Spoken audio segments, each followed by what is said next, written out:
The real tragedy isn't oppression itself, it's how easily people accept it. That quiet surrender lies at the heart of the Apothecary Diaries. It isn't just a historical drama with a clever protagonist. Beneath its charming moments lies a portrayal of a world built on quiet suffering, systemic oppression, and the brutal reality of survival. In this video, I'm going to break down the deeper ideas the show presents. Ideas rooted in human psychology, societal conditioning, and the path of least resistance. These aren't just fictional problems. They're reflections of the world you live in, where real change is rare, and survival often demands silence and adaptation. Let's take a closer look at how the Apothecary Diaries captures these uncomfortable truths. The show, deep down, talks about a couple of concepts and uses them to tell the story of the character. These concepts are inherent to the human psyche and the result of evolution and natural selection. They can't be undone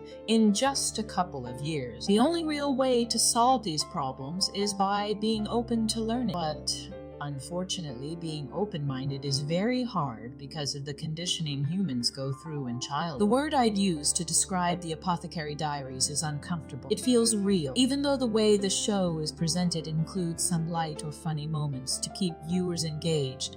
The underlying stories are very dark. It resembles the society we live in quite a lot, and with no power-ups or fantasy escapes, it can be genuinely frustrating to watch certain scenes because the characters don't have much they can do to fight back against oppression or even run from it.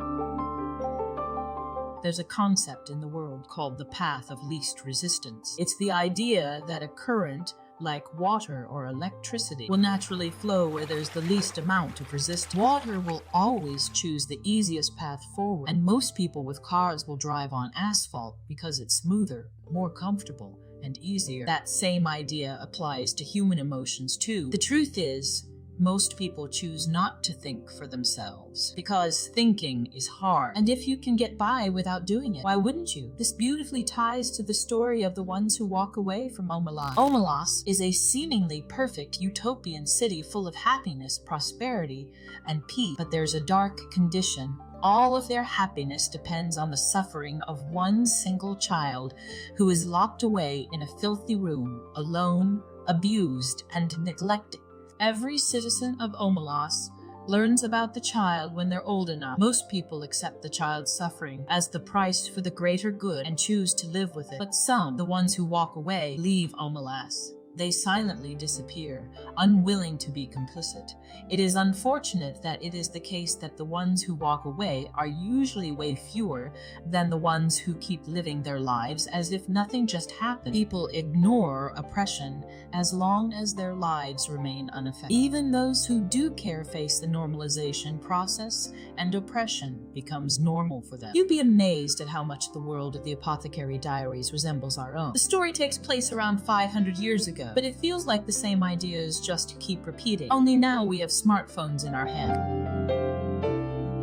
If you grow up in a society where, as a child, someone tells you that the water in the sea is sweet, your family believes it. Your friends believe it. And if you suggest otherwise, they laugh at you. You're belittled just for thinking differently. In more extreme cases, people have been executed just for daring to imagine something else. Ask yourself, what in the actual would make you grow up believing that seawater is salty? You've been gaslit into oblivion. Thinking against what you've always believed isn't just difficult because of society. It's hard because of conditioning. This is why most people only search for facts that reinforce what they already believe. Learning something new, something that challenges that, is always uncomfortable.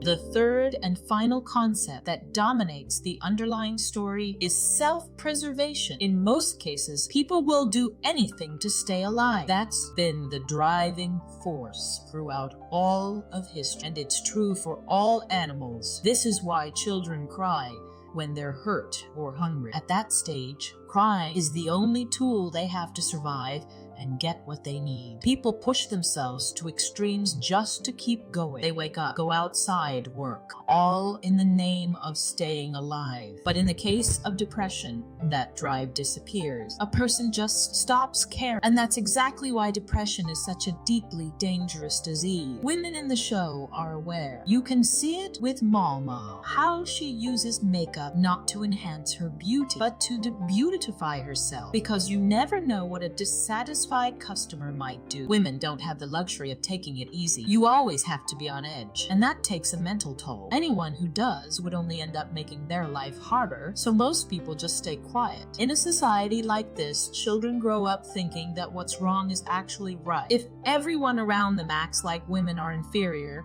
and the child has no critical thinking yet, why would they think otherwise? That child will grow up believing the same things, and the cycle just keeps going. The show doesn't constantly slap you in the face with these ideas most of the time. It keeps a lighthearted tone, probably so the viewer doesn't feel completely crushed. But underneath that, there's a heavy force at play. A society built on oppression, structured in a way that discourages resistance and makes it nearly impossible to go against the system. This world, families have been so conditioned that they genuinely believe women are less than men. And sadly, many women believe it too, because going against the current only leads to suffering. So most take the path of least resistance. When a society is built in a way that makes it hard for women to earn their own money, to secure their own food, then dependence becomes survival. A woman ends up relying on a man just to live, and that creates a kind of invisible debt. She feels like she owes him, and that makes it even harder to stand up. Her safety, her livelihood, all depend on whether he's satisfied or not. That kind of structure keeps women constantly on edge. And not even your family is there to protect you. In many cases, they treat their daughters as tools to gain favor, to climb the social ladder. They're not protecting you, they're using you. The show highlights how systemic structures survive, not because they are fair, but because they are deeply embedded in daily life. Power imbalances are maintained not just through overt violence, but through a million small, normalized behaviors that make injustice feel inevitable. The women in the story, like Mama, adapt by navigating the system intelligently rather than confronting it directly. Their resistance isn't always visible because open defiance would be crushed immediately. Instead, survival demands strategic thinking, carefully choosing when to speak, when to act, and when to endure. This mirrors real historical patterns. In oppressive societies, lasting change often begins not with revolutions, but with subtle shifts, individuals learning, adapting, and preserving knowledge until the system can no longer sustain itself. It's the kind of resilience that keeps a spark alive until the world is finally ready to change. I've made 4 other The Apothecary Diaries videos you might enjoy. Take a look if you're interested. This is the 5th one so far. Thanks for watching.